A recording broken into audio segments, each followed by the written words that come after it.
Okay, so I am doing this series, and I really don't know what I'm gonna call it yet. Marvel saved me. Marvel and my PTSD. PTSD comfort characters. I don't know because I have more comfort characters that are not Marvel. Obviously, I have anime ones. Maybe I'll break it up like that. I don't know. Doing it as I go. But I'm definitely gonna start with Marvel because I've been talking a lot on live stream about Marvel and like how different characters have like really like saved me, like saved my life in a whole bunch of different ways. And it is PTSD Awareness Month, so this would be a good time to do it. Um, so I thought I'd start with the most recent um Marvel project and then probably work my way backwards however I want. But I'm gonna do doing Bucky Barnes. And I didn't really know how much I related to Bucky until Falcon and the Winter Soldier was so special because it definitely made veterans feel seen because it highlighted a lot of the issues that we go through, like coming back into the world and being really unappreciated and just not taken care of well at all. Um, and and like I said, like Bucky's therapist was so fucking awful, and I've had therapists like that, victim blaming therapists, like therapists that would rather be anywhere but where they are. But I want to talk about specifically like the opening to that one episode where it flashed back to Bucky and Wakanda, him and Io, and they're doing kind of like something like an exposure therapy thing where she's saying the trigger words for him.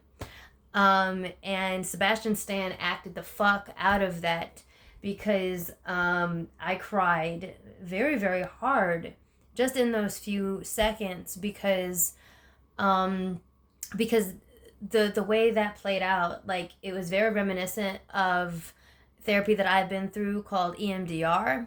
And I won't get into like what it is exactly, but it entails like going back to some of the most traumatic memories of your life and processing it.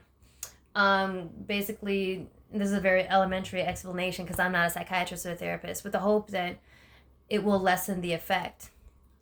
And and when Bucky is like powering through that, and he said, and he gets through it without like going Winter Soldier. Io says to him, she's like, "You're free," and he starts crying like so like it was so heart wrenching because like many scenes in Marvel and many character portrayals, that shit's real. I've told people, I'm like, that shit is fucking real. Um, when you have a breakthrough, and I I have many more breakthroughs to have before I am better, but that moment when you have a breakthrough in therapy like that, EMDR, exposure therapy, or prolonged exposure therapy, it is literally that emotionally jarring. It really, really is. And and so that honestly, like that was really hard for me to watch.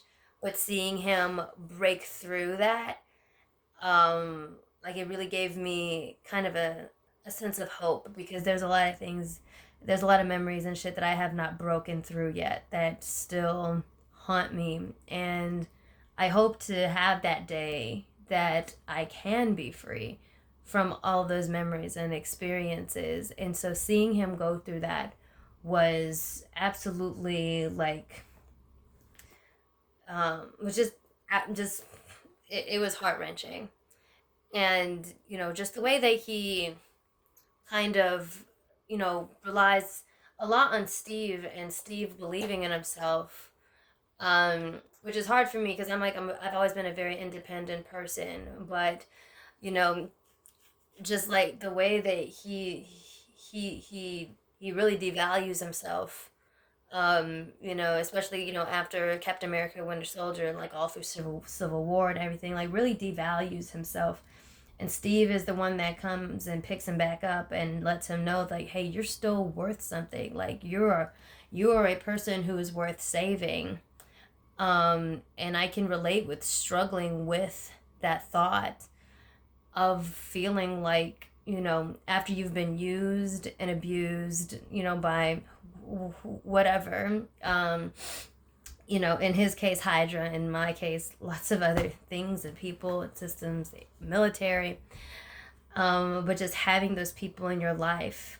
And sometimes you can't see your own worth. And some days, like, you don't want to be around anymore. And sometimes all you have is the faith that other people have in you. And sometimes all you can do is see yourself through their eyes, in order to just keep on going and live another day. And I see that in Bucky and Steve's relationship. And it just reminds me of like how valuable good friends are when you are working through things like this. Um, and yeah, it's just yeah. I never realized how much I related to Bucky until this show. Um, and how he and Sam are in just kind of different places as far as like processing trauma, because obviously Sam has been through trauma, um, but he is, in a different place than Bucky, and Bucky is like not out of the woods yet, but he's getting there. He's recovering, and he is taking responsibility for the things that he did and the people that he hurt, because when you go through trauma, the hard fact is, whether you want to admit it or not, it's a hard truth to face that you do hurt people when you are, when you're a broken person. And so coming to terms with the people that you've hurt and all that, like, and just, just being able to see him smile again. Like, I haven't seen Bucky like happy in a long time, until the end of Falcon and the Winter Soldier. And like I said, even though he's not out of the woods yet, it's so cool that, like, there's hope for him, you know. And so most recently, like, that's how the character Bucky Barnes, has helped me, being a PTSD veteran, like Bucky, um, and just, having that hope that one day certain things will not have the same hold over me, um, as they still do. So, yeah. Still don't know what I'm going to name this series. I guess we'll see when I upload this video.